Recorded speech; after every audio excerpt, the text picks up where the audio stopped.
Hey guys, tonight we ease into the shadows of a story that's been twisted, polished, feared and flaunted for thousands of years. It begins in silence. A cave. Cool stone walls slick with mist somewhere, tucked far beyond the reach of mortals or gods. It's the kind of place you only find when you stop looking somewhere. Peace might finally settle in like dust on the floor.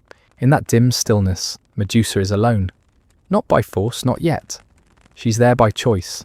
She's not the monster you're expecting. Not yet. There are no rattling snakes or shattering stairs. Just the quiet pulse of someone exhausted with the noise of the world. Someone trying to disappear, not out of shame, but out of necessity. And yeah, you probably won't survive this one, but at least you'll be beautifully turned to stone in the process. So before you get comfortable, take a moment to like the video and subscribe, but only if you genuinely enjoy what I do here. I read every comment, so tell me where you're watching from and what time it is where you are. Now dim the lights, maybe turn on a fan for that soft background hum, and let's ease into tonight's journey together. She sits at the mouth of her cave listening, not to birds or crickets or any other woodland cliché, but to the hush of a world trying to forget her, which is fine. Forgetting is safer than remembering, especially when your name is Medusa. She wasn't born to be feared. That came later, long before the marble statues and gory shields. Medusa is just a mortal girl in a world too enchanted for its own good. Her sisters, Steno and Euryale, came first immortal and strange, and humming with ancient energy. Medusa arrives last, soft, brief, mortal. Historians still argue whether Medusa was always part of the original Gorgon trio or a later narrative patch added to spice up a hero's journey. The earliest Greek sources are muddy about her origins. Sometimes a daughter of sea deities, Phorcys, and Ceto, other times something even older, even wilder. But what's clear is this: she's different. She breathes the same salt air as her sisters, but with lungs that can fail. Unlike her kin, she can die, which makes everything she does more delicate, more deliberate, and more dangerous. Growing up surrounded by immortality means Medusa is aware painfully, so of her expiration date. She walks, carefully speaks, softly, listens more than she speaks. Not out of timidity, but because in a house full of gods she's the only one with something to lose. She becomes known for her beauty, but not in the way modern lenses would define it. There's no mascara or soft focus lighting here. Instead, her beauty is the kind that ancient poets struggled to describe without sounding like they were about to pass out from yearning. Her hair doesn't shimmer, it glows like a storm cloud, backlit by lightning. Her eyes don't sparkle, they study. People don't just look at her, they notice her, deeply, unsettlingly, which is never entirely safe when gods roam the earth, like bored celebrities. A well-known fact in some versions of the myth, Medusa serves as a priestess in Athena's temple. That's where things start to fall apart. You see, Athena, the goddess of wisdom, warfare, and never ever losing an argument, demands absolute purity from her temple attendants. Not just physical chastity, but emotional detachment. No romantic entanglements, no daydreams, no accidental smirks at handsome strangers. Medusa, dutiful and serious, fits the bill. But fate or some lesser god with boundary issues intervenes. There's a version of the story that tells us Poseidon, the sea god, with all the self-restraint of a frat boy with a yacht, desires Medusa. That he finds her in Athena's temple and, well, the details blur. Ancient myths aren't known for handling consent with much grace. Some tellings say it was an act of passion. Others, more honest, call it assault. Regardless, the location is key. It happens in Athena's temple, that sacred space of order and control. Athena, true to form, doesn't lash out at Poseidon. Gods rarely punish their own. Instead, she turns her fury on Medusa. Here's your quirky detail. Some vase paintings from ancient Greece show Medusa with wings. Not just decorative little nubs, but real feathery wings, angelic almost. It's a strange choice for someone painted as a monster. But maybe that's the point. Maybe she's not the villain here. Athena's punishment is transformative. Not just a haircut and a warning, but a full-body rewrite. Hair becomes a writhing mass of serpents. Her once gentle gaze now calcifies anyone foolish enough to meet her eyes. Skin turns pallid, features sharpen. She's no longer mortal, but something else. And still all she wants is to be left alone. You'd think turning someone into a living weapon would at least come with a user manual. But Medusa receives no instructions. No divine coping guide. She learns the hard way by watching those who stumble into her path and freeze mid-sentence, quite literally. She retreats, not out of cowardice, but out of mercy. She finds a cave near the edge of the world, a place where even the bravest sailors hesitate to anchor. Surrounded by jagged rocks, crashing waves and legends, thick as fog, she builds her home. That's the irony. Everyone remembers the monster, the killer, the threat. No one remembers the girl who is just trying to keep people safe by keeping them away. Now here's the scholarly debate. Some ancient sources claim Medusa was always monstrous, a remnant of a pre-Hellenic religion that venerated dangerous female deities. Others insist she was a narrative device, a plot twist crafted by poets to give Perseus a respectable body count. But if you listen closely, you'll hear the deeper thread. She never sought vengeance. She sought silence. The cave she chooses has no doors, no windows, just jagged stone and shadow. Moss grows where light dares enter. Bats cling to the ceiling. Water drips in slow rhythms like a heartbeat. And Medusa, she waits. Occasionally, someone finds her. A hunter chasing a phantom deer, a sailor off course, a warrior seeking fame. They come in swaggering. They leave as statues. Her garden of failed intentions grows. But here's what no one mentions. She doesn't go looking for victims. She never leaves the cave. She doesn't chase. The danger isn't her intent, it's her existence. Imagine living like that. Every breath you take is a threat. Every blink might be your last kindness. So you stop blinking. You stop breathing too loudly. You stop being at least in the ways that matter to others. Still, the stories paint her with blood and horror. They don't describe the candles she lights out of habit, or the birds she nurses back to health, or the mirrors she shatters in sorrow, not fear. There's a half-buried skeleton near the cave entrance, a sword rusted beside its armour cracked.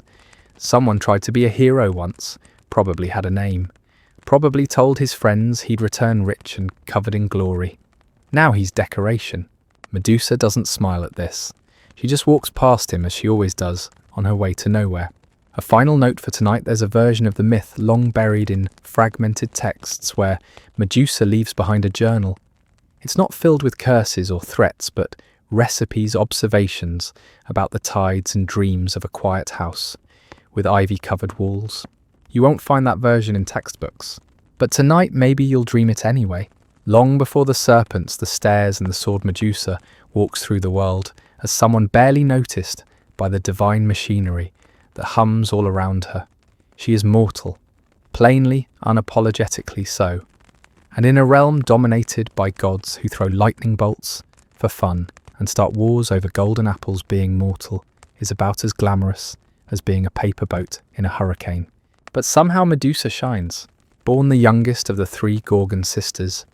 Yes, those infamous figures, lumped together as monsters with claws, wings, and stone-turning eyes, Medusa is different from the start. Stheno and Euryale are immortal, ancient as the oceans roar, their very footsteps whispered into the rocks. Medusa, she grows, she ages, she learns what it feels like to trip over her own feet or feel the sting of salt in a fresh scrape. She learns to fear thunder, not because she controls it, but because it could kill her. And then quietly, the gods begin to notice her. Not for her power, not for her lineage, but for her face. The poets of the time never really agree on just how beautiful Medusa is. They use all the usual metaphors like the dawn, like the moon reflected in a wine-dark sea, like someone who always gets free dessert. But what they really mean is that her beauty unsettles people. She's magnetic, but not in a way that flatters egos. More like standing too close to a wildfire, thrilling but foolish. Quirky detail, in some of the earliest depictions, Medusa isn't beautiful at all. She's terrifying. Tongue lolling, fangs, bared eyes bulging. A true horror show. It's not until later, when storytellers needed to explain why a god would risk a divine tantrum over a mortal that she becomes breathtaking. A face that could launch not ships, but curses. And it's that beauty that brings her to Athena's temple. She doesn't volunteer, she's selected, chosen as a Vestal priestess, an honour bestowed upon women deemed pure enough to serve the goddess of wisdom and war. The rules are strict: no lovers, no passions, no blushes stolen in moonlight, just devotion, discipline, and long hours of sweeping marble floors under Athena's silent, ever-watchful statues. At first, Medusa finds comfort in the structure. There is order here, predictability. The temple offers safety from the chaos of the world outside, from sailors shouting filthy compliments, from men mistaking her presence for permission. Within Athena's walls she has purpose. She prays, she reads, she learns the constellations and the names of every herb growing in the courtyard. She tends to sacred fires that never go out. But nothing gold can stay, especially when you're both mortal and glowing like a spotlight in a god's peripheral vision. Enter Poseidon, a deity not exactly famous for restraint. He sees her, he wants her, and he takes her right there, within the temple's sanctified walls. Some versions try to soften the event with euphemism. Others tell it as it is a violation, an intrusion, not just of body, but of sanctuary. And the gods don't rally to Medusa's defence. They rarely do when one of their own misbehaves. Athena is furious, but not at Poseidon. No, that would upset the Cosmic Boys Club. Instead, she turns her rage onto Medusa. Here's your historical fact: in classical mythology, divine punishments are rarely just. They're symbolic, moralizing. Poseidon goes free. Medusa pays the price. The transformation is swift, cruel, and absolute.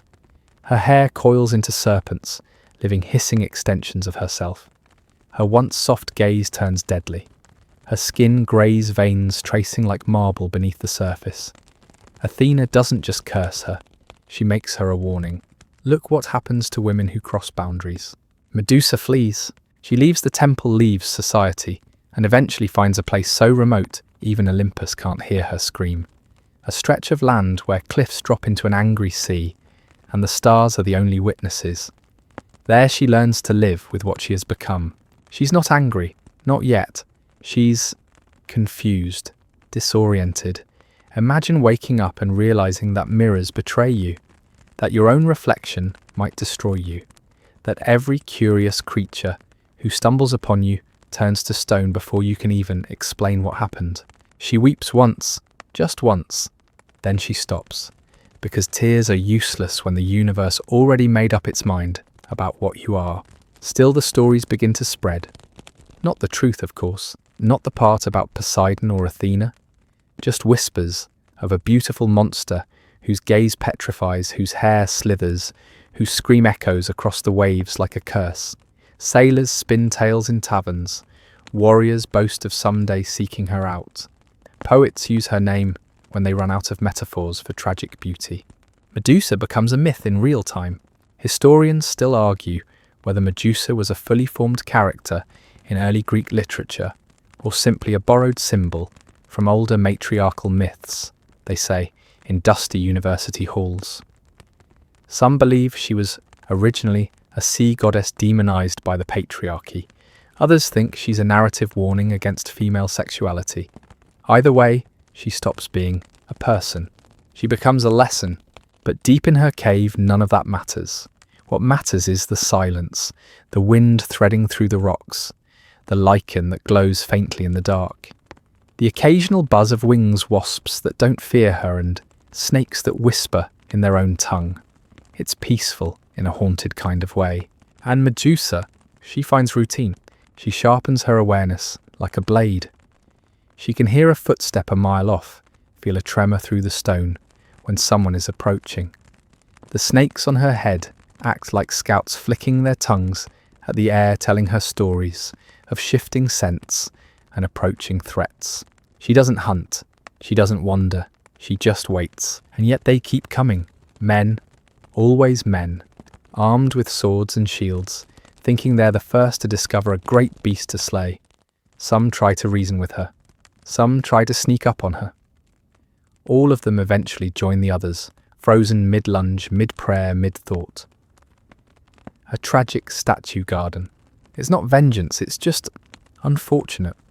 She doesn't even look them in the eye most times. Sometimes all it takes is a glance. Other times, just the sound of her voice is enough to stop a heart. Still, she wonders, did Athena design it this way? Is the gaze meant to protect her or punish her further? A lonely life spent surrounded by failed attackers, unable to share space with any living soul. A gift no one would want. At night she hums to herself, songs her mother used to sing. The melody carries through the cave, echoing gently off the walls. The snakes quiet themselves when she sings. Even the wind seems to pause. This isn't a monster's lullaby. It's something older, gentler. The kind of sound you hear in dreams you can't quite remember. Once she paints a picture on the cave wall. Just charcoal and ash, a rough rendering of a face her own from before. Wide eyes, soft mouth, no serpents. She doesn't cry when she finishes. She just turns away and lets the tide erase it in time. This is her world now. Not chosen, not deserved, but claimed all the same. And so she sits at the mouth of her cave again. The sea gnashes its teeth below. Storm clouds gather at the edges of the horizon. Somewhere far away, a poet writes about her, with trembling hands, and no idea what he's talking about. But here in this moment, Medusa simply breathes. And that for tonight is enough. By now the cave has begun to recognize her. Its walls hold her scent, its shadows stretch in ways that accommodate her presence. The wind doesn't howl so much as hum, matching her breath, as if the earth itself has accepted her exile. Medusa, once a priestess amid gleaming columns and divine ritual, now treads barefoot over damp stone and moss. Her only congregation, the serpents coiled atop her scalp. And really, they're not so bad, needy, occasionally dramatic, but loyal in a way few living creatures ever were. She talks to them, quietly, names them even. Asterion, Nysa, Callobrine. Not out of madness, but companionship. There's a rhythm to their movement, a language she's learned to hear beneath the hissing. When they twitch, she knows a storm is coming. When they still, danger is near. When they curl into themselves and purr, yes, snakes can purr in their own strange way, it means she's safe for the night. The sea, ever present, moans against the cliffside, like some grumbling elder god who never gets enough sleep. Its spray reaches the cave on windy days, bringing with it the briny scent of distance. Medusa inhales it deeply, a reminder that though she is trapped, the world continues spinning just beyond reach. And out there, her legend is blooming like a mould. The stories have gotten out of hand. In Athens, a travelling bard claimed she was born from chaos itself, sprung fully formed from blood spilled during the Titanomachy. In Sparta, children dare each other to whisper her name into wells at midnight. Somewhere in Delphi, a group of scholars is drafting an epic poem that rhymes serpent lashed with stone smashed, which is honestly a bit much. It's a well-known historical fact that the Gorgon image becomes a common warding symbol across ancient Greek architecture.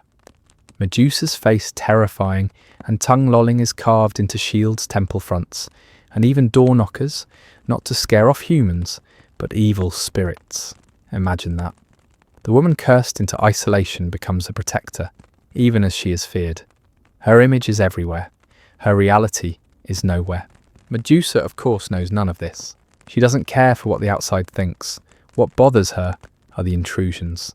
They're happening more frequently now. Hunters, mercenaries, heroes in training. Each believes they'll be the one to end the nightmare and claim the glory. None return. And with every statue that joins the growing collection at her cave's entrance, the myths grow bolder, more distorted. They forget her name and remember only the fear. Remember that skeleton from earlier? The one face down by the rocks with the cracked armour. She's dragged it deeper into the cave now. Not out of malice, just practicality. The vultures kept coming and leaving messes. She even gave it a name, Cassios. It seemed fitting, and the snakes agree. They curl around his rusted sword, sometimes, like ivy claiming what time forgot. Here's your quirky detail for tonight. Ancient sources suggest Medusa's blood held dual properties. Taken from the right side of her body, it was a lethal poison. From the left, a powerful healing agent. Which begs the question, who figured that out? Who got close enough to sample Gorgon blood and live to write about it, scholars remain divided on whether it's metaphor or medicine miracle or myth. Either way, it adds to the paradox that is Medusa, a creature of death and of potential cure. She dreams now and then, not often but vividly. In one dream she walks through a marketplace where no one turns to stone. No one stares, no one recoils. Her snakes are scarves, her gaze is warm. In another she's underwater drifting among coral and whale songs, no longer bound by gravity or fear. Sometimes she dreams of Athena, sometimes of Poseidon. In those dreams she says nothing. She just watches them head tilted until they look away. Back in waking life, Medusa notices the signs again. Broken branches, shifted stones, that particular smell of sweat masked poorly with olive oil. Another visitor, another wannabe legend. She doesn't move, she just waits. The snake's still. The shadows sharpen, her breath becomes shallow. He enters clumsily, sword drawn, but shaking. Young, probably told his friends he'd return with her head in a sack and enough gold to fund 3 lifetimes of bad decisions. He doesn't last long. His eyes meet hers before his brain can catch up. And then, silence. One more statue. This one with a helmet still askew. Medusa sighs, not a dramatic sigh, just a weary exhale of someone who didn't ask for any of this. She steps past the new statue and gently nudges it out of the path. The snakes flick their tongues in annoyance again. All ready, but they know the drill. And so life continues. The cave by now is part mausoleum, part fortress, part accidental museum. Stone men frozen mid-sentence, mid-scream, mid-prayer. None posed heroically. That's the thing about turning to stone, it captures you, as you are not as you hope to be. One poor soul has a look on his face like he just realised he left the stove on. Historians still argue whether Medusa's legend was meant to demonise feminine power or offer a twisted sort of empathy, writes a scholar centuries later. Was she a monster or a mirror held up to the god's own cruelty? In her cave, Medusa doesn't ponder such things. She sharpens a piece of flint against the wall. She rearranges moss so it doesn't grow over her food stash. She talks to her snakes about whether clouds mean rain or just dramatic sky gossip. But now and then, just now. And then she wanders closer to the cave's mouth. Not outside, never outside. Just near enough to see the horizon. The sky's bruised with the fading light of day. A breeze lifts the tendrils of her serpent hair. She closes her eyes and breathes in deeply, as if memory still smells like myrrh and salted stone. Somewhere far away, a priest in Corinth speaks her name, in a sermon meant to scare young girls straight. Somewhere else, a sculptor chips away at marble, trying to recreate her image, from hearsay and exaggeration. The snakes find this hilarious. Medusa doesn't. She just leans back into the stone wall, letting its cool weight hold her up. She dreams again that night. In the dream, a man comes to her, but instead of a sword, he carries a lyre. Instead of armour, a threadbare tunic. He doesn't look away when her eyes meet his, he simply sits and begins to play. The music is sad, but not for her, for the world, for everything the gods have twisted in their boredom. When she wakes, she doesn't remember the melody, just the feeling of being seen and not feared. Maybe the dream means something. Or maybe it was just one of the snakes snoring again. Medusa chuckles to herself, quietly, carefully.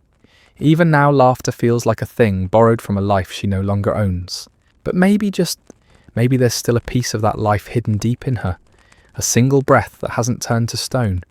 Yet, somewhere in the haze of centuries and myths, Medusa begins to forget the sound of her own name. It slips from memory the way rain evaporates from stone, slowly and visibly, and then all at once. People still speak of her, of course, loudly, dramatically, with gestures and warnings and the occasional drunken reenactment involving bedsheets and kitchen knives. But they speak of the Gorgon, or the cursed one, or just it. As if the more monstrous they make her, the less they have to confront what she truly represents. Inside her cave, names still matter. She speaks them softly to the wind when it howls too loud. The names of her sisters, distant and immortal, lost to whatever timeless corner of the world, they haunt now. The name of her mother Quato, forgotten by most, but still alive in Medusa's nightly whisperings. And her own name too. She says it sometimes, just to make sure it still exists. Medusa. It sounds different in the echo now. Heavier, more sculpted, like the word itself has grown older alongside her. Outside statues continue to gather like uninvited guests who refuse to leave. She no longer keeps count, but the arrangement has become almost artistic, accidental tragedies posed in a quiet, sombre dance. There's even a slight slope in the terrain now. From all the stone weight, nature, always practical, is building a landscape out of legend. And Medusa, she adapts. Again, the cave is no longer a mere refuge. It becomes a world in itself. She creates small rituals, morning walks along the internal path, her bare feet silent on the smooth stone. Midday quiet where she listens for the vibrations of approaching feet. Evening tidying, organising oddments left by the petrified rings. Sandals a scroll here and there, half a sandwich, once still intact curiously. Human lives frozen mid-story leave, behind the most peculiar bookmarks. A particularly odd find, this time a flute. Cracked but playable. She doesn't know how to play, but the snakes seem fascinated, bobbing and swaying with the shaky notes. It becomes a brief routine, her awkward piping echoed off the walls, forming a kind of lopsided duet with the ocean wind. Quirky detail, in ancient Roman accounts, Medusa is sometimes said to have wings. Not metaphorical wings, actual feathery ones. Where they'd go, anatomically, is a mystery, but it just proves how wildly the legend splinters across cultures. Some call her hideous, some divine, some eroticized into pin-up horror. Wings, no wings, fangs, no fangs. The only constant, that gaze. She never asks for it, never wants it, but she learns to use it. She learns restraint, control, precision. One day, a wild boar stumbles into the cave, startled and bristling. It charges before she can react, eyes catching hers mid-squeal. It stops, turns to stone.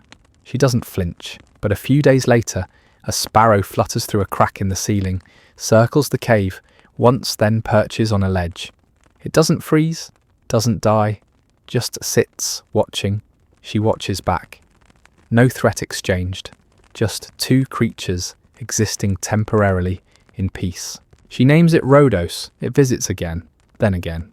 For a while, that's the most excitement she allows. Anything more hope change noise feels like bait in a trap, because Medusa knows how this works. The gods forget you, then remember you with vengeance. And sure enough, it begins again. This time it's different. Not the usual grunt with a chipped shield and delusions of grandeur. No, this one moves with caution. Purpose. Intelligence. She feels it long before she hears it.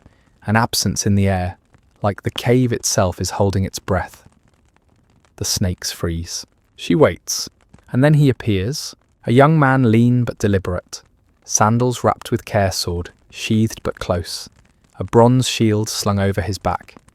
There's a calmness to him that unnerves her more than the bravado of past invaders. He studies the statues carefully, not with fear, but with analysis. And then he speaks, not to her, not even loudly, just softly as if trying to soothe the cave itself. His name is Perseus. She already knows that name. It's echoed in rumours carved into stone in faraway temples. Perseus, the demigod, with divine backing and a list of heroic tasks longer than a wedding seating chart. Son of Zeus, which tells her everything she needs to know about his entitlement. But this one doesn't rush. He moves like someone playing chess against the wind. Historical fact time. Perseus is famously gifted several divine tools before confronting Medusa. A reflective shield from Athena, winged sandals from Hermes' Hades' helm of invisibility, and a sword sharp enough to slice through arrogance itself. The gods clearly want this done properly. And Medusa knows deep in the pit of her stomach that this time might be different. Historians still argue whether Perseus actually sought Medusa out for glory or was manipulated into it by gods with their own agendas, some would say. But from Medusa's view, it doesn't matter. A mortal with divine tools is still a bullet the gods fire from a human gun. He doesn't see her yet. She could end it now. One glance, one look. But something stops her. Maybe it's the sparrow perched above watching silently. Maybe it's the way Perseus pauses not in fear, but in thought, like someone about to open a door they already regret. She steps back, fades into shadow, lets him pass. He kneels beside one of the statues. A woman, oddly. Not one of her doing. Worn robes, eyes closed, hands raised as if in supplication. He murmurs a name. A friend. A guide, his mother. The snakes shift uneasily. They don't trust him.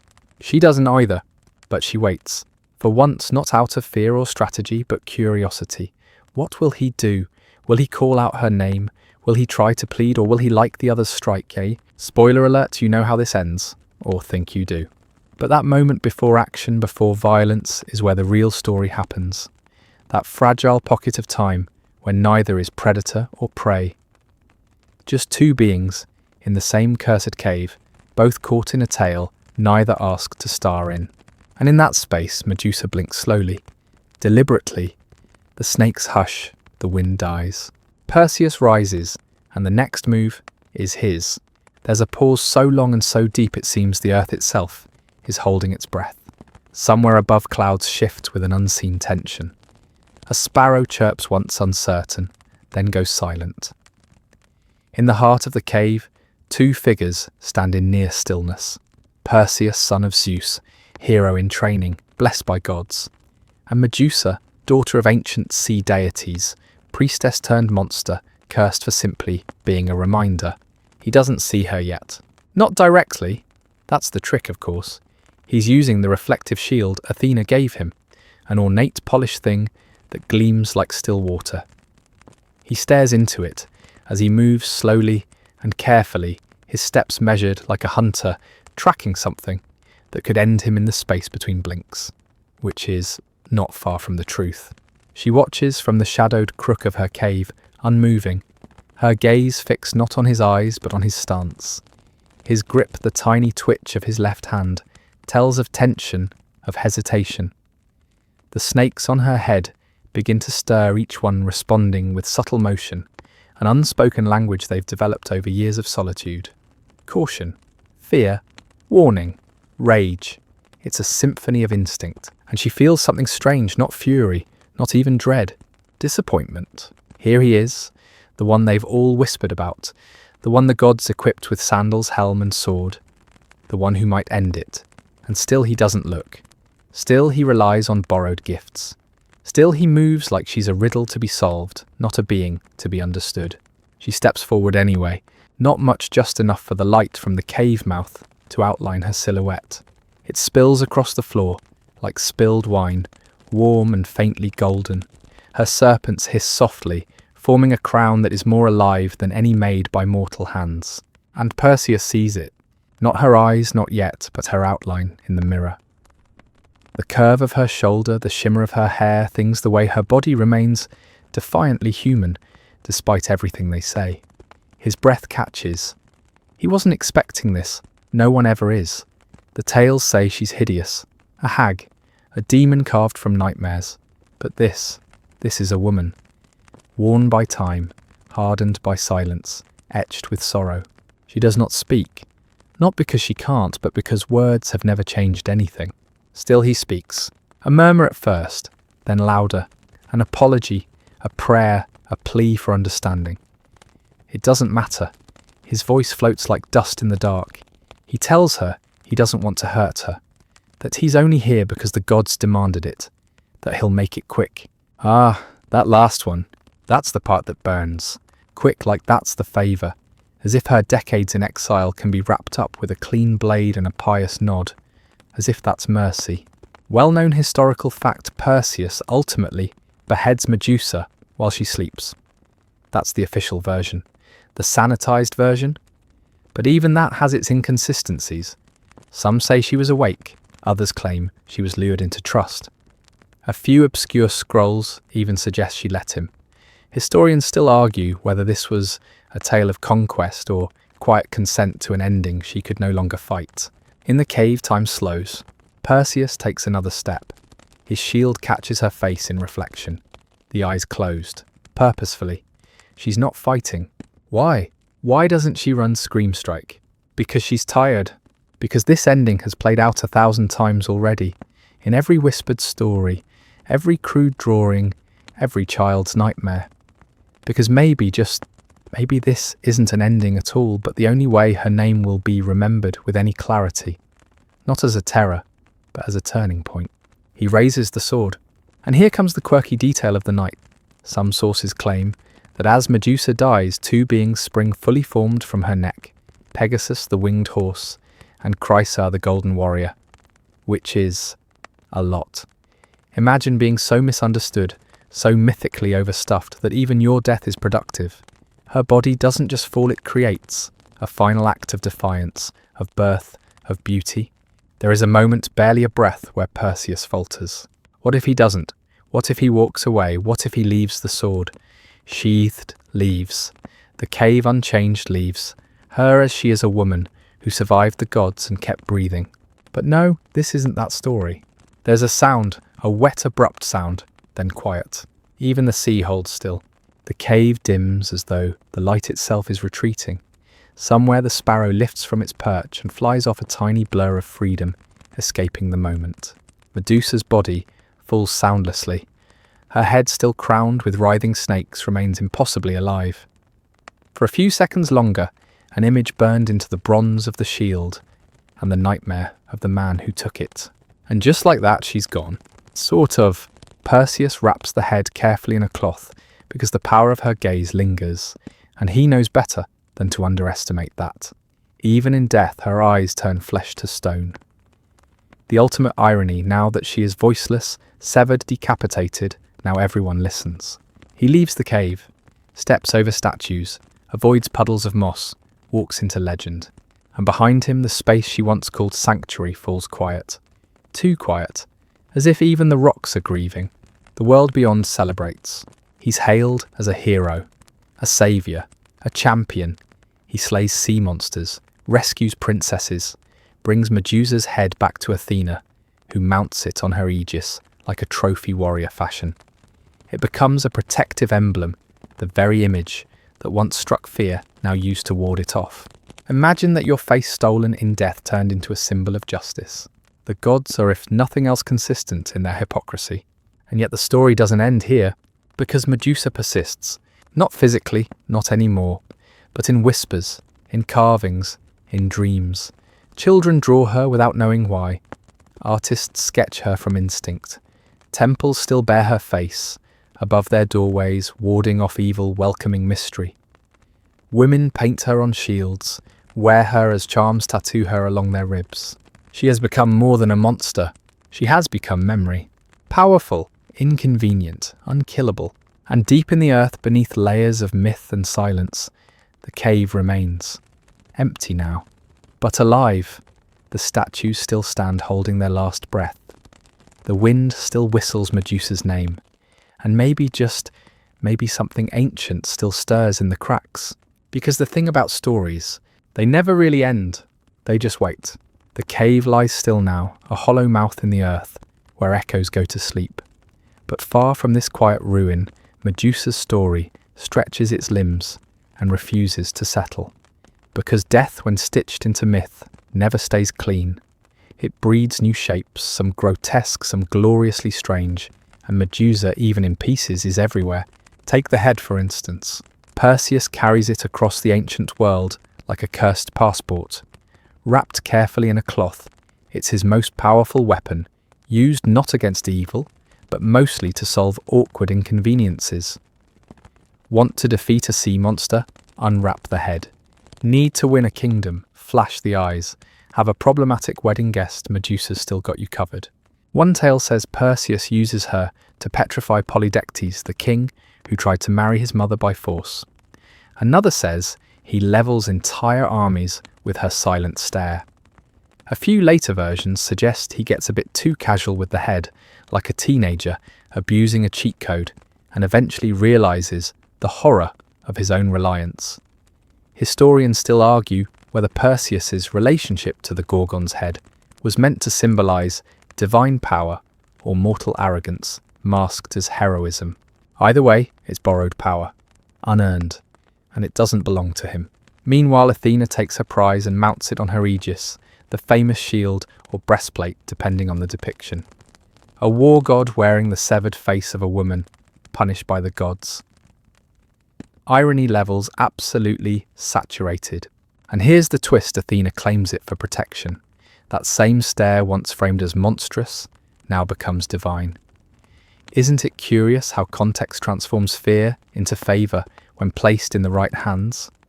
When men used Medusa's gaze, it was a weapon. When a goddess used it, it became sacred. But nobody asks what Medusa would have wanted. Back at the edges of belief, artists begin to paint her, not just as a monster, but as something sadder, more human. In ancient Greek pottery, her face shifts. The boar tusks and lolling tongue get softer. The wild eyes become mournful. It's as though across generations people begin to suspect the story was never quite what they were told. Quirky detail. There's a small, barely known Roman relief where Medusa is shown weeping, not snarling, not turning anyone to stone, just crying, alone. Someone somewhere must have understood her. But it's not just artists who hold on to her image. Towns start putting her likeness over doorways. Homes carve her into the lintel stones. Temples embed her face above arches. They say it's for protection, an apotropaic image meant to frighten away evil. But what they don't say is that evil always looks different depending on who's telling the story. Medusa, once feared, then hunted, becomes a silent guardian, watching, unblinking. A woman's rage turned into shieldwork, her sorrow frozen into architecture. She's the first face people see when they look up. Maybe that's the revenge. Well-known historical fact, the Medusa Rondanini, a Roman copy of a Greek original sculpture, is often cited as one of the earliest sympathetic portrayals of her. No fangs, no fury. Just a beautiful grieving woman with serpents in her hair. It's displayed in Munich today, still confusing visitors who expected a horror show. And through the centuries, Medusa mutates again. In the Middle Ages, she becomes almost biblical, folded into Christian morality tales as a symbol of vanity or sin. By the Renaissance, she's turned tragic again. In Caravaggio's famous painting, her head is mid-scream blood, still fresh on the neck, eyes wide, not monstrous, but terrified. For a moment, the artist lets us see what Perseus saw, not a beast, but a girl who understood too late. As the Enlightenment blooms and science flickers into view, Medusa is reinterpreted again, this time through psychology. Freud, of all people, has a theory. Of course he does. He decides Medusa's stare represents castration anxiety, because Freud cannot see a woman's face without inventing a panic about it.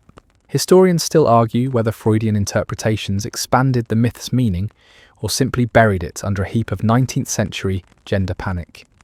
But one thing becomes clear: the farther Medusa travels from her origins, the more people project onto her. She becomes canvas, icon, punchline, mirror. And yet beneath all the symbols, there's still the silence of the cave, still the girl once chosen by a goddess, still the scream never heard. Sometimes she appears in unexpected places. In the margins of medieval manuscripts, small grotesque sketches, a woman with a crown of serpents and a sad smile. On the shields of female warriors, drawn not to frighten, but to honour. In lullabies told by mothers, who whisper warnings in the dark: beware the gods' favour. Beware their gifts. Remember Medusa.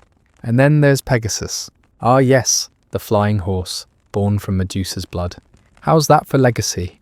He springs forth from her neck, wings beating against the air, like a drum roll for the absurd.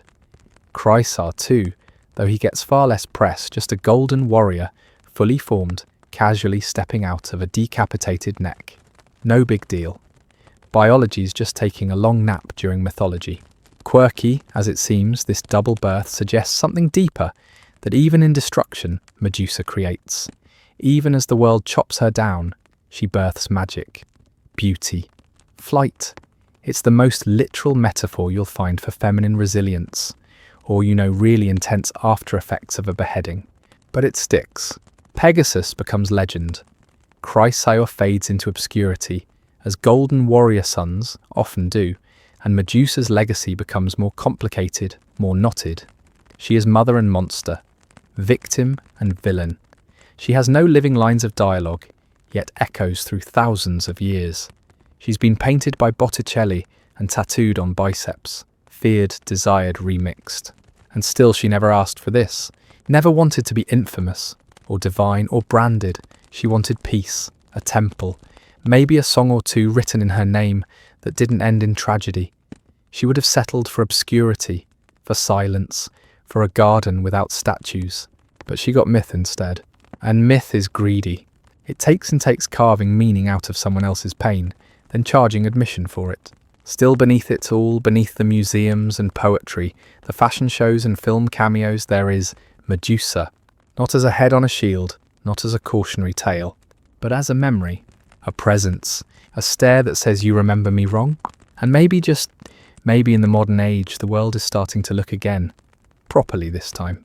The modern world doesn't always notice ancient myths sneaking back in. They arrive quietly, slipping between headlines, and hashtags reborn not with lightning bolts and chariots, but with clickbait thumbnails and silver screen glare. And somewhere in this glittering chaos, this Instagram-filtered maze of meaning, Medusa returns. Not roaring, not shrieking, but watching. The 20th century begins her revival. Feminist scholars start pulling her from the ashes, dusting off the stone, and asking questions that no epic poet bothered with. Who was she before the curse? What did it mean to be punished for beauty? Why did Athena turn on her? And how did her victimhood become villainy? Historians still argue whether this reclamation is accurate or just modern sentimentality. But here's the thing. When your myth has been misused for thousands of years, maybe it's okay to take some liberties in reclaiming it. In the 1970s, second-wave feminism gives Medusa new life. She's no longer a warning, she's a symbol. A banner waved high. A woman punished by male power and divine hypocrisy who still managed to strike fear into everyone who looked at her. The Gorgon becomes an emblem of rage that can't be tamed and a reminder of how women's anger is so often repackaged as madness. One particularly famous example, Hélène Cixous's 1975 essay, The Laugh of the Medusa. In it, Cixous tells women to write their own stories, to reclaim their own power, to stop accepting the gaze of the Perseuses of the world. She tells them to laugh even if they've been turned into monsters. And suddenly Medusa laughs, not mockingly, not cruelly, but freely. Because what else is left after centuries of being called a nightmare? If the world will name you terrifying, you might as well be terrifying on your own terms. By the 1980s and 90s, Medusa slithers into pop culture. She's in cartoons, comic books, horror films. Always the gaze, always the snakes. But with each new depiction, something shifts. She becomes less grotesque, more tragic. Sometimes beautiful, sometimes noble. Sometimes the misunderstood queen of an underground rebellion.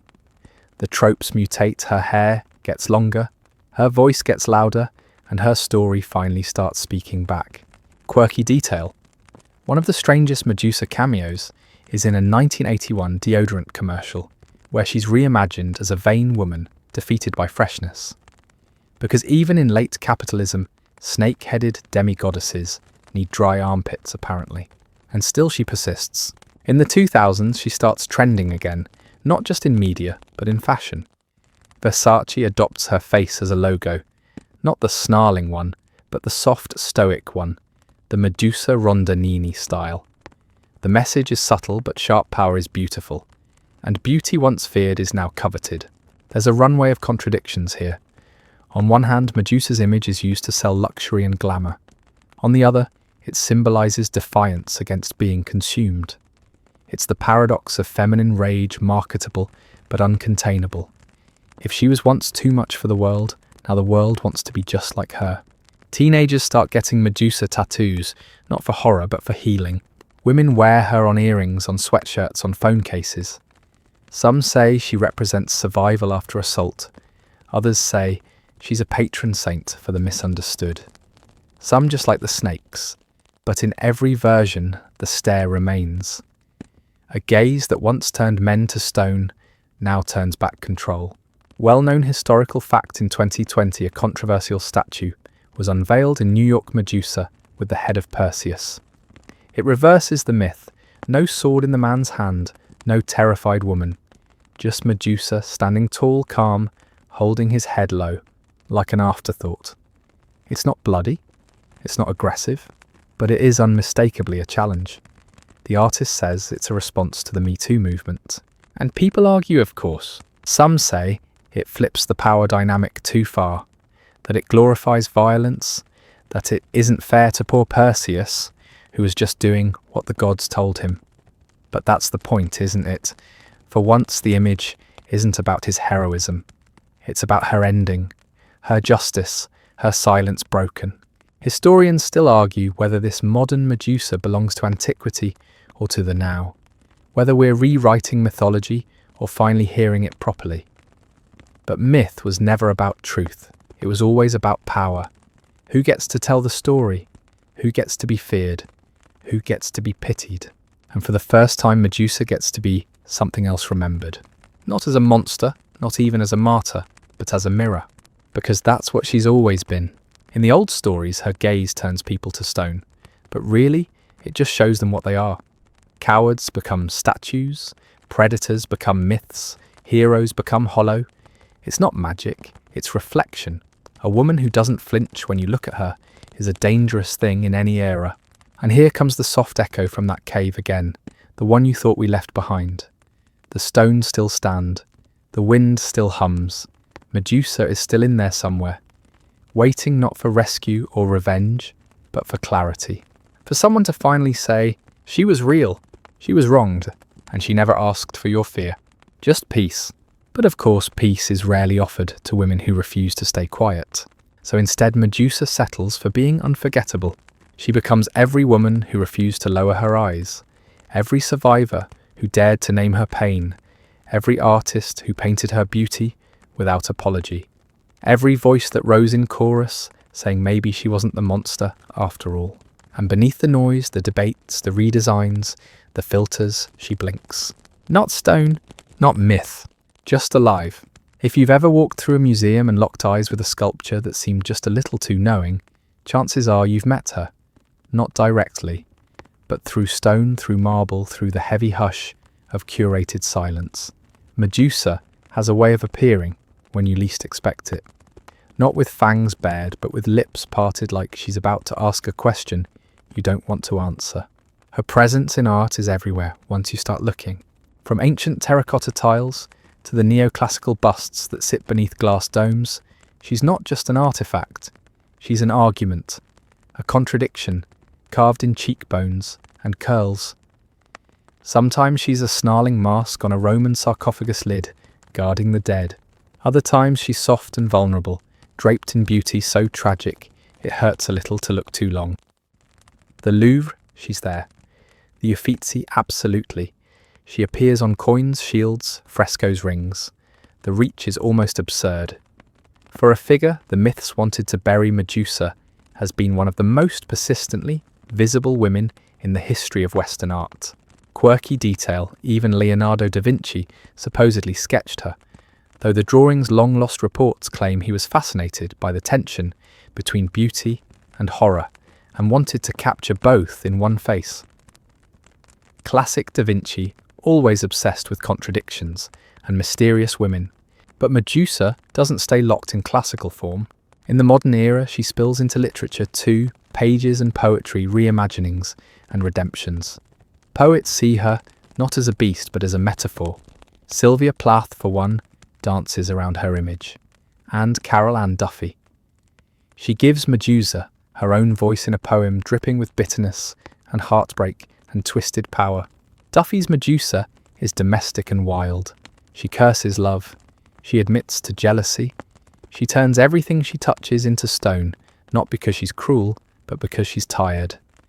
The poem ends with her begging her lover to look her in the eyes anyway, to see her fully, even if it destroys him. Historians still argue whether this explosion of Medusa-themed art and writing is a true resurrection or just cultural recycling. Some say we're only drawn to her because she's dramatic, eerie, aesthetically edgy. Others argue it's something deeper, a need to process rage that's been dismissed until it calcifies. And maybe that's the difference now.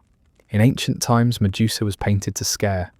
Today, she's drawn to provoke, to challenge, to say, what if everything you were told about me was wrong? This new Medusa doesn't hide in caves. She walks runways. She gets screen time. She's voiced in indie video games, rendered in concept art, recast in novels, where she's not a villain, but the main character.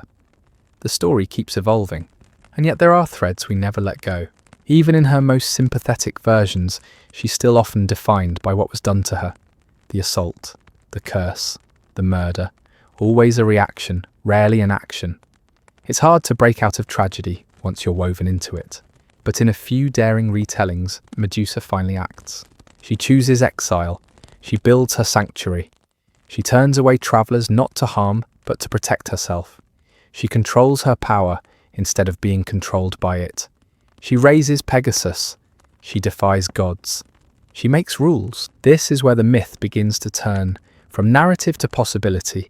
Well-known historical fact, in 2018, the British Museum ran an exhibit titled Feminine Power, and Medusa was one of its central icons.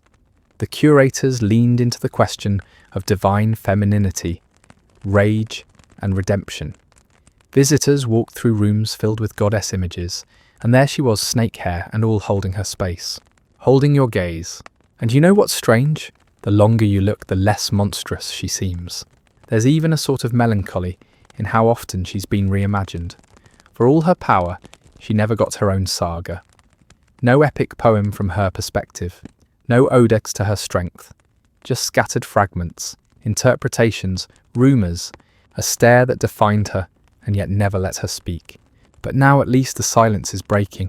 Modern storytellers lean in closer. They start asking, what if Medusa wanted solitude? What if the cave was sanctuary, not prison? What if the monsters weren't the ones with snakes, but the ones wearing crowns? The narrative tension sharpens. Medusa isn't just a woman wronged. She's a woman erased and remembered by others. Their agendas, their guilt, their symbols. Quirky detail, a recent children's book, Yes Children's, reimagines Medusa as a misunderstood girl who runs away from the city because she's different. The townsfolk fear her, but eventually learn she's just a lonely kid with magical hair. The story ends not with a sword but a hug, so you know progress. Still, the symbols remain potent. Snakes, eyes, stone.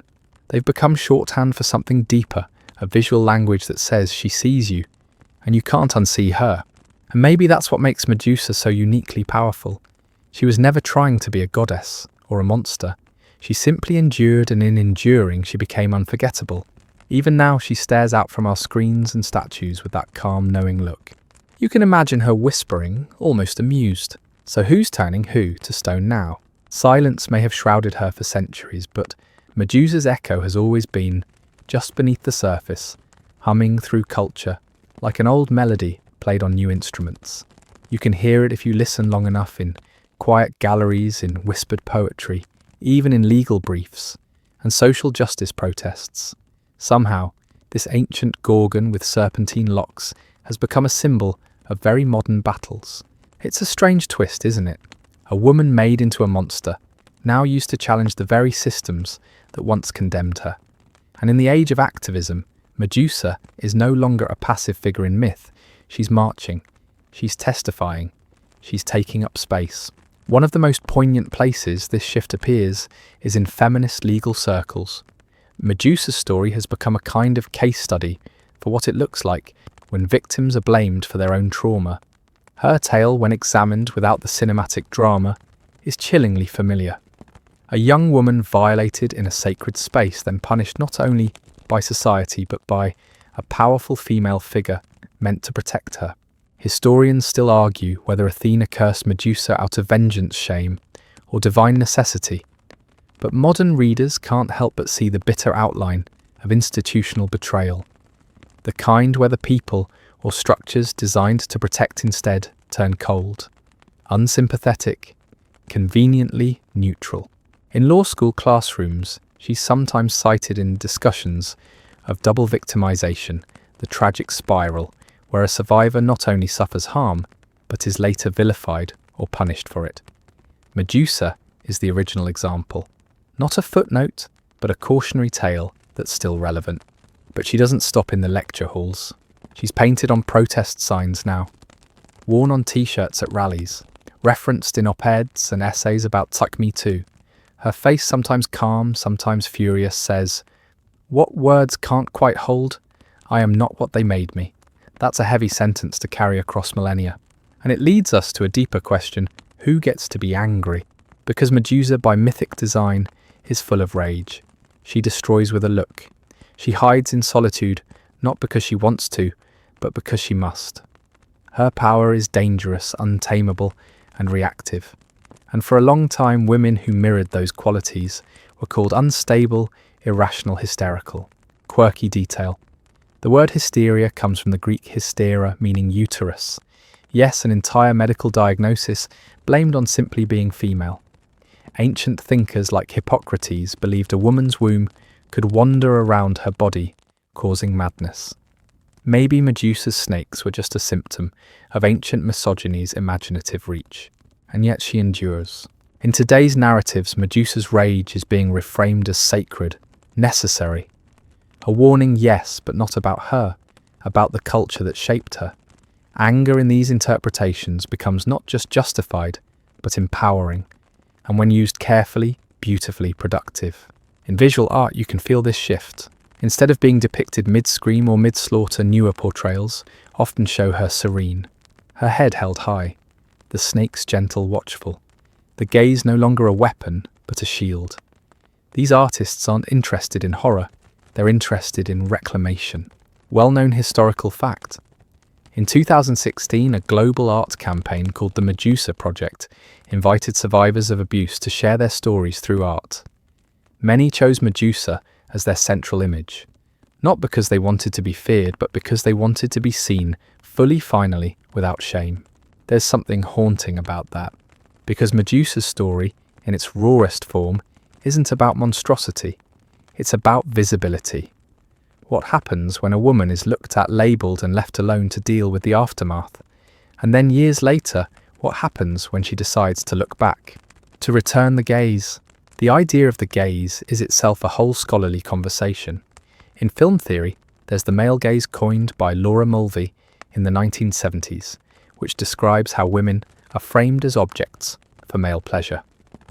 But Medusa flips that dynamic. She's not there to be seen, she's there to see. And what she sees, she changes, not subtly, permanently. Is it any wonder that her stare still unsettles? It's hard to be faced with something that won't flinch, won't look away, won't shrink.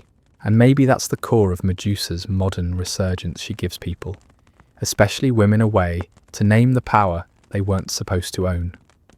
A power born not from cruelty, but from survival. A power that says, I see what you've done, and I am still here. Of course not everyone's on board. Some critics argue that this revival sanitizes her too much, that it turns a terrifying figure into a tidy symbol, that we're losing the myth's teeth in exchange for feel-good messaging. But maybe myths evolve because they have to. Maybe a story that can't change isn't a myth, it's just history. And Medusa, as we've seen, refuses to be fossilized. She'll keep slithering through the cracks of culture, through courtrooms and canvases, through essays and emojis. She's been silent too long to go quiet again. And for every retelling, she grows sharper, softer, stranger, more human, less a monster, more a mirror. So the next time you pass her image on a mural or scroll past her likeness on a social feed, pause. Look back. You might catch a flicker of movement in those stone-carved eyes. Not menace, not threat, just memory. And maybe the softest flicker of a smile. Somewhere between history and myth, between rage and stillness, Medusa begins to evolve into something else entirely, a muse.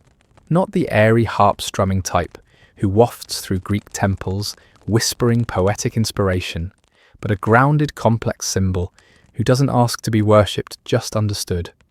And this time, artists, especially women, start listening. We're not talking about Renaissance painters anymore. We're talking modern visionaries, street muralists, digital sculptors, graphic novelists, designers who paint her on leather jackets and tattoo her on skin. Medusa is moving. She's breathing again. She's out of the caves and into the skylines.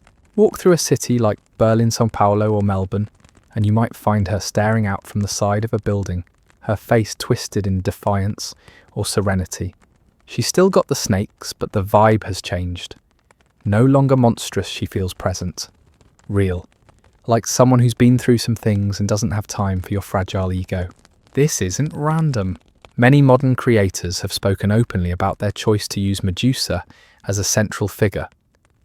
Not because they want to retell a myth, but because they want to reclaim a narrative. She becomes a visual shorthand for transformation, protection, and warning. Not beware monster, but beware. You're about to meet someone who's been underestimated. Quirky detail. There's an indie perfume brand that released a scent called Medusa's Gaze, and the notes include venom accord, sea salt, and wild iris. Yes, that's an actual fragrance. And no, it doesn't turn you to stone, but it does capture the weird fusion of beauty and menace that defines her. Meanwhile, graphic novels and illustrated retellings are giving Medusa center stage, not as a cautionary footnote in someone else's hero's journey, but as the protagonist, the narrator, the one with the sword and the scars. In one particularly stunning version, she lives alone in a forest nurturing strange creatures and writing spells into the bark of trees. She's visited by gods who ask for her forgiveness, and she declines not out of spite, but because she knows peace doesn't come from pretending pain never happened. Historians still argue whether the original Gorgon was ever intended to be read as tragic. Some claim she was purely apotropaic, a symbol designed to ward off evil, not embody it. The Greeks loved their talismans, after all, that petrifying stare, more protective amulet than personal statement. But somewhere along the line, the narrative softened. She became vulnerable, not in a weak sense, but in a human one. And that brings us to one of the most striking Medusa reinventions, empathy. In these retellings, she isn't hiding from the world because she hates it. She's hiding because she's been hurt by it. Her isolation is armor. Her stare is a last line of defense. She warns people not to look, but inevitably, someone always does. The tension here is delicious and familiar, because who among us hasn't wanted to disappear after being misunderstood? Who hasn't been called too much, too intense, too angry, when all they were doing was reacting to cruelty with the tools they had? Medusa becomes a kind of avatar for this quiet resistance, a way of saying you don't have to smile, you don't have to be soft to be valid. Sometimes strength looks like solitude. Well-known historical fact. In 2020, Italian artist Luciano Garbati sculpted a controversial piece called Medusa with the head of Perseus. Yes, you read that correctly. It flipped the famous Renaissance trope by Benvenuto Cellini on its head. Instead of the hero holding the severed head of the monster, Medusa stands tall, calm, her sword down, holding his. It sparked immediate debate. Was it feminist? Was it violent? Was it art? Garbati explained he wasn't encouraging violence but balance. His statue wasn't about vengeance, it was about justice. Medusa doesn't look victorious. She looks weary, poised, like she's finally being heard. Of course not everyone liked it. Some said it was too literal, others said it erased the myth's nuance. But maybe that's the point. Maybe myth is supposed to be redrawn, resculpted, retold, until it reveals something raw, something honest, something useful. And in this version of the myth, Medusa isn't a villain or a symbol or a tool. She's just a person who's had enough. There's something quietly powerful about that. Quieter still is the way she's showing up in fashion. High fashion houses, Versace in particular, have embraced the Medusa head as a logo. And while that might feel like a stretch, there's real narrative meat behind it. Gianni Versace once said he chose Medusa because she made people fall in love with her, and there was no way back. A strange kind of branding message, sure, but the subtext is clear. She commands attention, whether she wants it or not. And this is where the myth bends into modern truth again. Because Medusa's entire story, her curse, her power, her loneliness, is tied to being seen. Not just glanced at, seen. And for centuries, that visibility has been dangerous. But now she turns her head slowly. Her snakes shift like wind-blown grass. And she looks back at the world, not with fear, but with full awareness. Go ahead, her gaze seems to say. Look at me. Just know once you do, you can't go back to seeing me the old way again. Medusa's gaze, once a death sentence, is now an invitation, though not the kind you respond to lightly. Because behind those serpent-framed eyes lies something deeper than vengeance. It's the slow-burning wisdom of someone who has lived in silent solitude and stone for far too long. And now that she's speaking through art, fashion, and story, you can't just unhear her. But her resurgence isn't limited to galleries and graffiti. She's moved into digital spaces too. The algorithmic age has done something odd and poetic. It's made Medusa viral. You'll find her tucked between memes and manifestos, reimagined in pastel aesthetics and moody fan art. TikTok creators role-play her isolation with melancholic monologues, while others build full fantasy worlds around her daily life. How she braids her snakes, tends her garden, cooks stone-roasted mushrooms in a cave kitchen lit by phosphorescent moss. It's part fan fiction, part digital folklore. And somehow it fits. The internet loves an underdog, especially one with bite. Quirky detail. One Etsy shop sells hand-knitted snake headbands inspired by Medusa with glowing LED eyes. Another offers Gorgon gaze blue light glasses. That's right, Medusa, queen of isolation, is now protecting your retinas from screen fatigue. There's something both hilarious and poignant about that, because even through commercialization, her essence survives. A lonely woman turned symbol turned statement, now guarding eyeballs in a time of 24/7 screen staring. Classic Medusa. Never quite what you expect, but her digital renaissance has also sparked something a little heavier, deep discussions around trauma transformation and consent. In countless comment threads and online forums, people, especially young women, share how they see their own stories in hers. She didn't ask for power. She didn't want to hurt people. She just wanted to be left alone. And yet her story has always been framed by those who misunderstood her. Until now. Historians still argue whether the myth of Medusa originated as a warning to women, stay modest, stay safe, or as a coded message of resistance. Was she meant to scare or to protect? Maybe both? Maybe neither. Myths are slippery like that. But online, where anonymity makes honesty easier, Medusa's story has become cathartic, a place to explore rage without shame, vulnerability without punishment, identity without apology. And it's not just personal, it's political. Medusa is increasingly invoked in feminist critiques of how society treats women who look back. Think of all the times a woman challenges power and is called difficult, dangerous, or worse. That's Medusa in the courtroom. On the news, in protest. She's no longer a story you hear once in high school mythology class and forget. She's a lens, and she's showing up in the most unexpected academic corners too. Literary scholars compare her to Hester Prynne, marked and exiled. Film theorists link her to modern horror heroines who survive by being too tough to kill. Psychologists see her as a Jungian archetype of the dark feminine, the parts of womanhood that don't smile politely or ask permission. One well-known historical fact that resurfaces in these discussions is that early versions of Medusa weren't ugly at all. In some ancient vase paintings, she's beautiful, even seductive. The grotesque features came later layered on by storytellers who seemed uncomfortable with a woman being both powerful and attractive, because that, apparently, was too much. And you can't help but wonder how many other monsters in history were just powerful women with bad PR. As digital creators remix Medusa's narrative, that question becomes a kind of undercurrent, a gentle rumble beneath all the stylized art and myth mashups. What if she was never the monster? What if she was just tired? That exhaustion comes through in newer retellings. In podcasts and YouTube shorts, Medusa isn't snarling, she's sighing.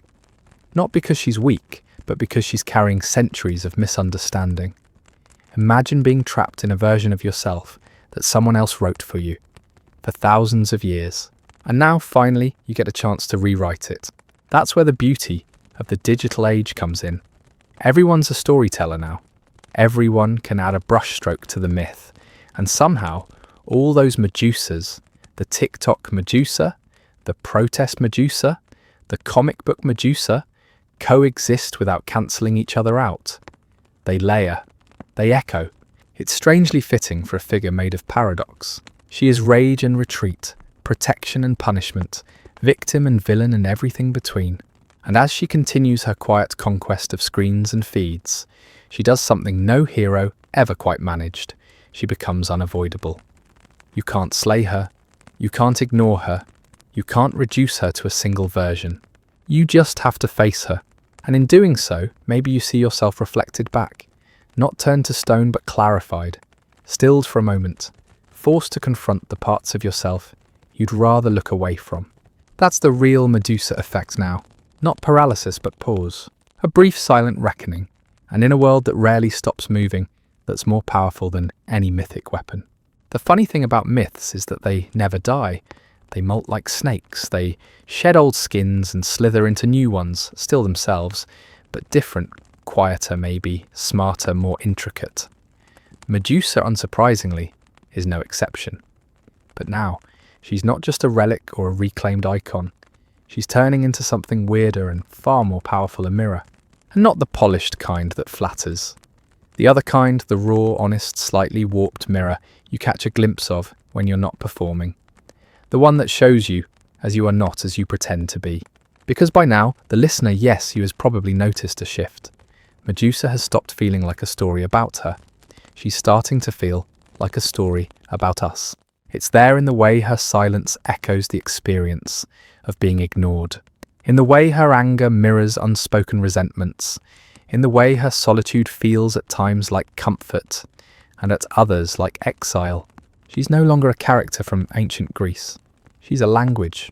And this new dialect has found its way into therapy rooms, book clubs, and late-night conversations with people who never thought they'd have anything in common with a snake-haired woman from 2,600 years ago. Quirky detail. Some therapists now use Medusa moments as shorthand for emotional boundaries, a metaphor for when someone puts up defences so strong they petrify the conversation. It's not pathology, it's protection. And naming it helps. Somehow I'm having a Medusa moment is easier to say than I'm overwhelmed and trying not to break. It's strange and oddly comforting, this mythic monster turned emotional vocabulary. Historians still argue whether the original Medusa was meant to be feared or pitied, punished or preserved. But what's clearer now is that modern culture no longer requires a single answer. We can carry all versions at once. The scared girl, the furious woman, the lonely cave dweller, the accidental weapon, the reluctant goddess, and it's that very flexibility that makes her such a potent psychological symbol. In Jungian terms, Medusa isn't just an archetype, she's a shadow, a representation of the repressed feminine rage society never gave room to. She's the consequence of containment. The proof that if you corner someone long enough, their pain will eventually grow fangs or snakes. It's why Medusa often shows up in dreams too. Not just nightmares, but those strange foggy dreams that leave you unsettled but curious. She appears on the edges of cliffs in long hallways reflected in water, silent, still, waiting to be seen properly. This isn't about turning to stone anymore, it's about becoming real.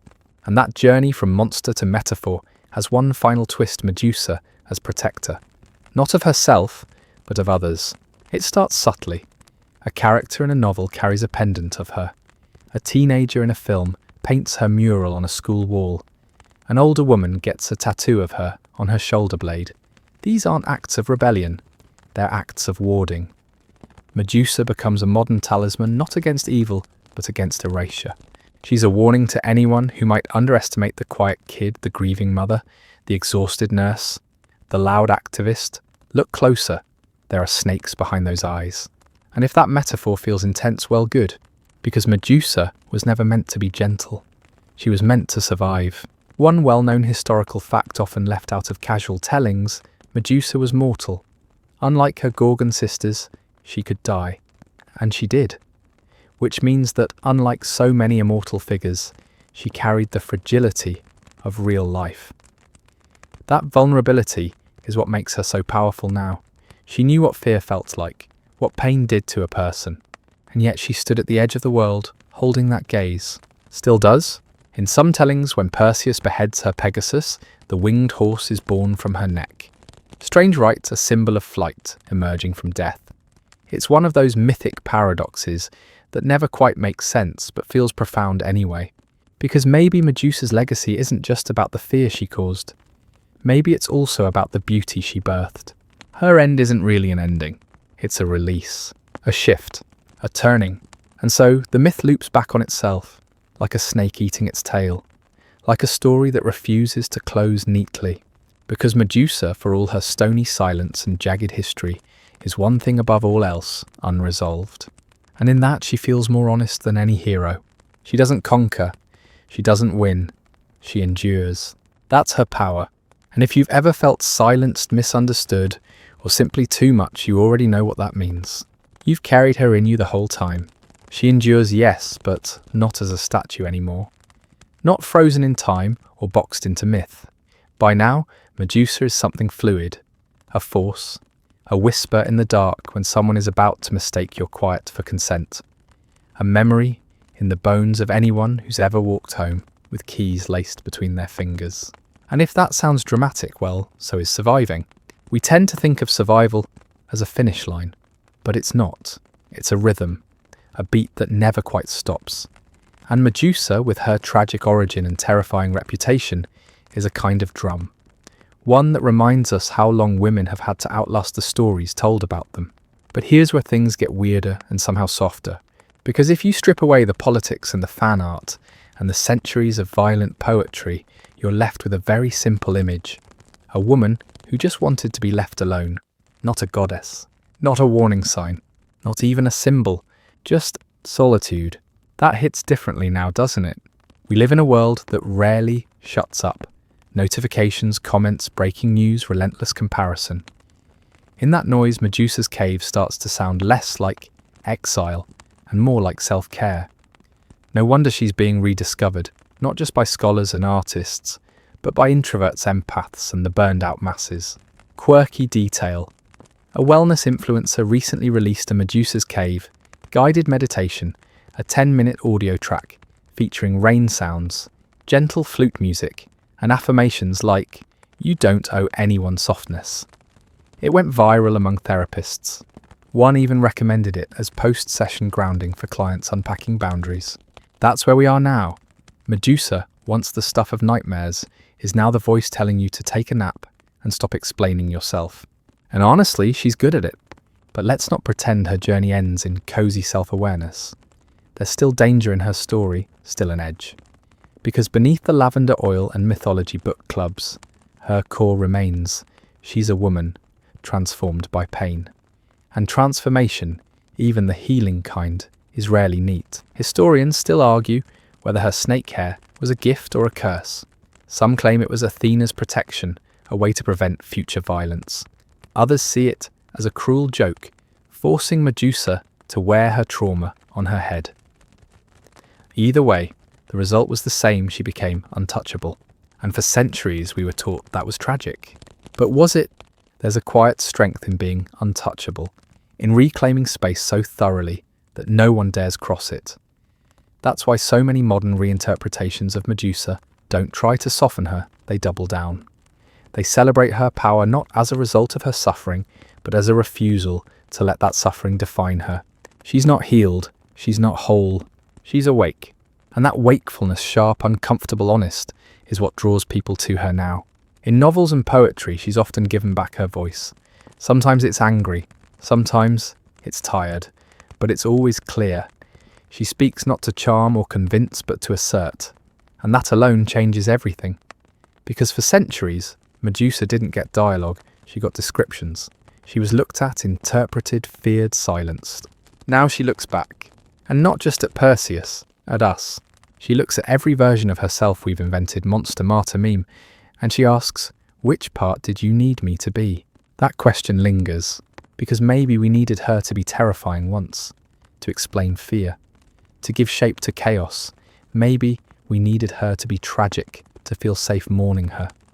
Maybe we needed her to be distant so we wouldn't have to admit how close her story really felt. But now we need her to be real. That's why she endures, not as an icon, but as an echo. She shows up in the way people speak about boundaries, in the softness that follows anger, in the understanding that sometimes survival means becoming someone others don't understand. And in that, she's become more than a myth. She's become modern. One well-known historical fact, often overshadowed by her mythology, the image of Medusa's head, was placed on ancient armor shields, and even doors not to scare, but to protect. She was a guardian, a ward. Her power was invoked not to destroy enemies, but to repel them. In other words, even at her most feared, she was trusted to keep danger at bay. That reversal, that twist in the tale, is what makes her legacy so strangely comforting.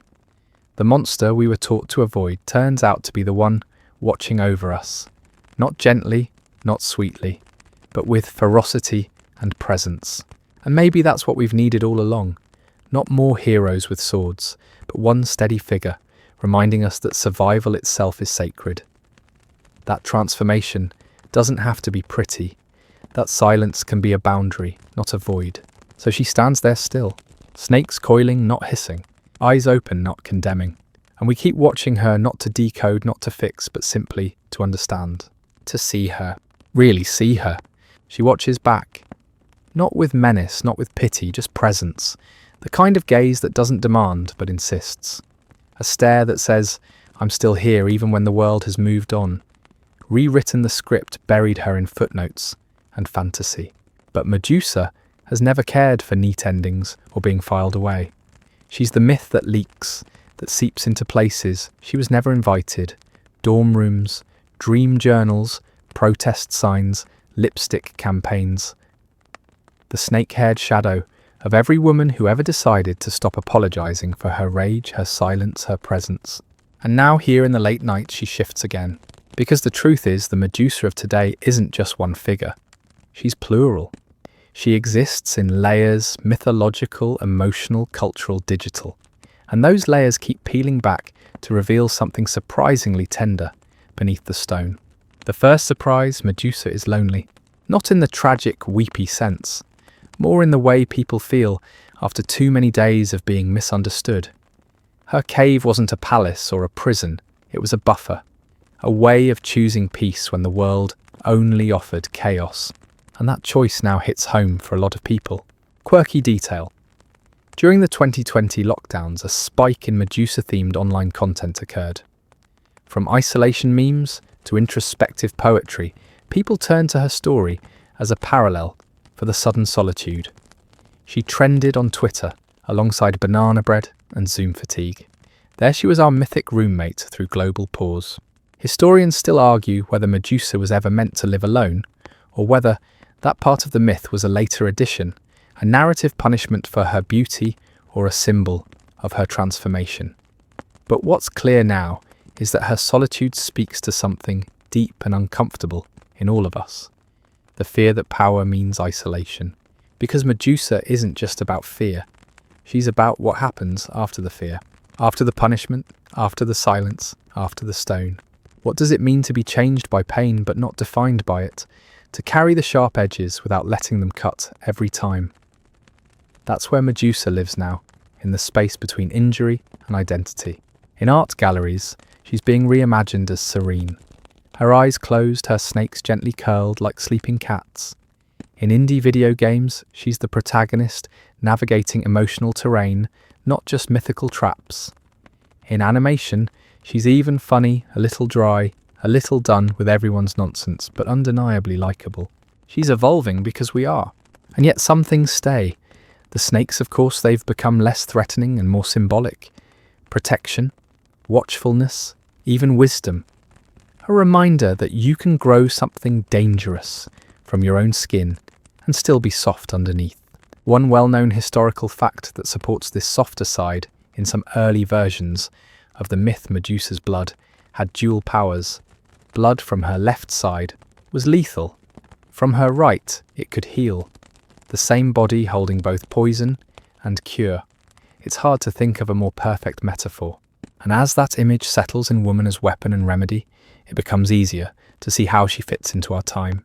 Because we are living in an age of dualities, strength and softness, openness and protection, public performance and private quiet. Medusa, with her dual gaze capable of killing, capable of guarding, embodies that better than any perfect hero ever could. She's not aspirational, she's relatable, and that's why she's lasted. Other myths have crumbled under their own weight, but Medusa, endlessly adaptable, survives the rewrite. She shows up wherever she's needed, wearing whatever face will be most understood. Sometimes she's the girl who fought back. Sometimes she's the woman who stopped answering the phone. Sometimes she's just a symbol carved into a ring worn quietly close to the skin. What matters is that she's still here. Not because we're afraid of her, but because we're afraid of losing what she represents, the right to protect your peace, even if the world calls that monstrous. So let her be monstrous. Let her snakes slither. Let her eyes glow. Let her speak without softening the edges. Because beneath it all, Medusa doesn't want revenge. She wants recognition, not as a victim, not as a villain, but as a full, complicated, enduring self. And for the first time in thousands of years, the world might finally be ready to offer that. Recognition isn't applause. It's not a standing ovation or a museum exhibit. It's quieter than that. It's someone saying, "I see you," and meaning it. It's finally letting a woman's rage be as valid as her tears. It's no longer needing to debate whether Medusa was victim or villain, because the answer is no longer binary. She was human. She was made myth. And now she's something even harder to categorize. She's familiar. She's the ghost in every retelling that no longer stays silent. The once forgotten side of the story that now refuses to be omitted. She doesn't whisper anymore. She's not a whisper. She's the breath you take right before you speak a truth you've buried for years. And in that way, Medusa's myth, bizarre, serpentine, tragic, transformative, is finally returning to what mythology is supposed to be, a reflection of who we are, who we fear becoming, and who we might already be. In classrooms, students no longer roll their eyes at her story. They debate it. They challenge their teachers. They write papers titled "Medusa Was Never the Monster" or "The Silence of the Gorgon, a Feminist Reframing." One kid, 10 years old, wrote a poem called "Snakes Make Me Brave." Quirky detail. A small public library in upstate New York hosted a Medusa reclamation night. Participants read their own writing aloud, then wore snake-themed headbands and took Polaroids with a giant cardboard shield. The most requested photo caption, "Don't look away," because now Medusa isn't what people fear. She's what they turn toward when the world feels unfair. She's a lighthouse, not a warning sign. Historians still argue whether Perseus was ever meant to be a true hero. In some interpretations, he's bumbling lucky, carried more by divine tools than skill. And it raises the question if the gods had to intervene to help him defeat a mortal woman. Was she really the threat, or was she just inconvenient? Maybe that's why Medusa lingers in the margins. She's never quite where you expect her to be. Not in the polished epics, but in the red clay shards. Not in the triumphant odes, but in the whispers between lines. She belongs to no one now, not Athena, not Perseus, not the poets. She belongs to the listeners, the ones who stay up at night and trace the outline of a myth like a scar they've almost forgotten. The ones who feel it not in the plot, but in the pause between words. Medusa is made of pauses, of questions that were never answered, of silence turned to stone. And so the story continues not in loud declarations, but in subtle reclamations, in tattoos inked behind the ear, in women who speak with their full voice in boardrooms, in people of every gender who choose solitude, not as retreat, but as restoration. She lives there in all the little refusals, all the small rebellions, all the ways people say no more without ever raising their voice. And she's not always tragic. She's not always angry. Sometimes she's laughing, a low, quiet laugh, the kind that comes when you realise no one's coming to save you, and you no longer need them to. That's the final form, isn't it? Medusa not as a weapon, but as a witness. She sees you. She sees all of it. The mess, the history, the healing. And she stays, doesn't flinch, doesn't judge, just remains. as she always has. One well-known historical fact to end on: the ancient Greeks believed the Gorgon's head had the power to ward off evil. They carved her into temples and shields, not because they feared her, but because they trusted her to watch the door. Imagine that. After everything, they gave her the key.